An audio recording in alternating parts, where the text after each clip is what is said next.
night. And here's Sandy. Boy, that was an elaborate introduction. It's good enough for Johnny Carson. Yeah, but they put that in a context. Okay, so I guess I got to give you the context. My name is Sandy Smith. My day job, I'm the home and real estate editor at Philadelphia Magazine. Some of you may have seen my pictures of drop-dead gorgeous houses, or my reporting on some people that are doing good things, including in this neighborhood, one of whom's here tonight. Hi, Ken. But I call myself a forever Kansas Cityan and adopted Philadelphian. Who here has lived in the neighborhood longer than 6 years? Okay, all of you have lived here longer than I have.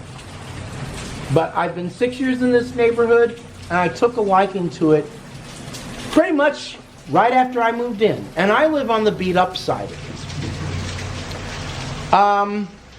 When I moved to this city 37 years ago, I took the 23 trolley up here. And I walked around the neighborhood and I thought, this is a pretty cool place. It has this kind of countercultural vibe. It still does. And I think that's one of its strengths. This is one of the most diverse neighborhoods in the city. Not just racially, but socioeconomically, especially socioeconomically. Anyway, so I've been doing journalism since I was in high school. About 40 years ago. No, excuse me, 50 years ago. And a few years ago, I got hired at Philly Mag. I love what I'm doing. But when they interviewed me, they asked me the usual questions people usually ask applicants, what's your ideal job? And I told them, as I told everybody else, editor of a small community newspaper. I heard about a year and a half ago that there were people in Germantown that were lamenting the loss of the Germantown Courier and believed that this neighborhood needed and wanted a real community newspaper again. I heard there was a meeting being planned, and I thought this was something I should be at. I also heard that they thought I should be there too. Well, I didn't make that one.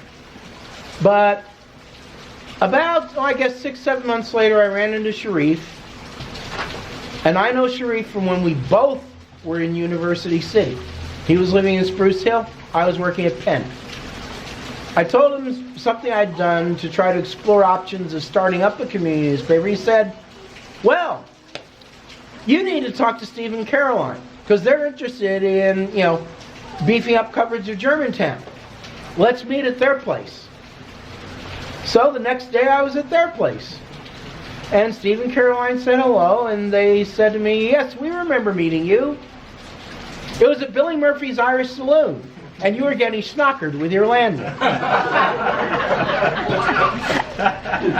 This somehow did not dissuade them from thinking that I would be a good person to revive community journalism here. And I actually relish the prospect. This is one of the most interesting neighborhoods in the city. The general stats mask its diversity more than they reveal it. If you look at the median stats for the neighborhood, they say the median household income is in the 20s. What other neighborhood do you know of where the median household income is in the 20s and 5% of the residents make more than $125,000 a year? It's 80% black. I couldn't tell that by looking at you all. This is one of the things that I like about the neighborhood. And I think a lot of people about Germantown like it too. And I know there's lots of things going on here, good, bad, and controversial. And the loss of the Germantown Courier means there really is nobody reporting on it. Steve and Carolyn have been doing a very good job of beefing that up. But they can't do it alone. they thought I would be a good person to help them along. And I'm ready for the job. But I can't do it without you all. Because the fact of the matter is, I've still got my day job, and I'm not giving that up. And the fact is, most of us reporters, we don't report on stuff we don't hear about. We may attend meetings if we know about them. We may, follow certain subjects, and therefore we know about those subjects. But to be a true community newspaper editor, you have to do more than follow your favorite subject. You have to do more than, show up at those meetings. You have to hear from people. You have to hear from them. Well, this is something I think you should pay attention to. This is something that's going on. Do you know about it? This is some good thing happening here. Why is nobody talking about it? You tell me.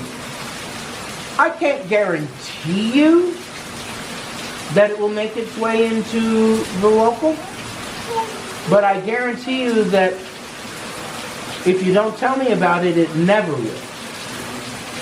And if you do, there's a much better chance that it will. Steve and Carolyn are kind of unusual in how they run a neighborhood newspaper. It does not have the tone and style of a typical community newspaper. It's more like a conversation in your living room. This is what we saw. This is what we think about it. What do you think? Granted, this is something I'm not used to as having been brought up in the traditions of journalism. But since I work for a magazine, I know a little bit about this because magazines are supposed to have voice. They're supposed to have attitude. They're supposed to give you views and not just report what happened. So I'm ready to work with these two. Yay! And I'm ready to work with all of you too. Woo! I want you to feed me. And I don't mean cheese and crackers. I want you to tell me what you know that's going on. Tell me what you think I should be paying attention to. Tell me who's doing good things and who's not. Here, here. Here, here. Yay. Because a community newspaper is supposed to be about all of that. Yay. This is the largest single neighborhood in Philadelphia. We've got about 65,000 people living here. That's more than live in Lancaster. And Lancaster has a daily.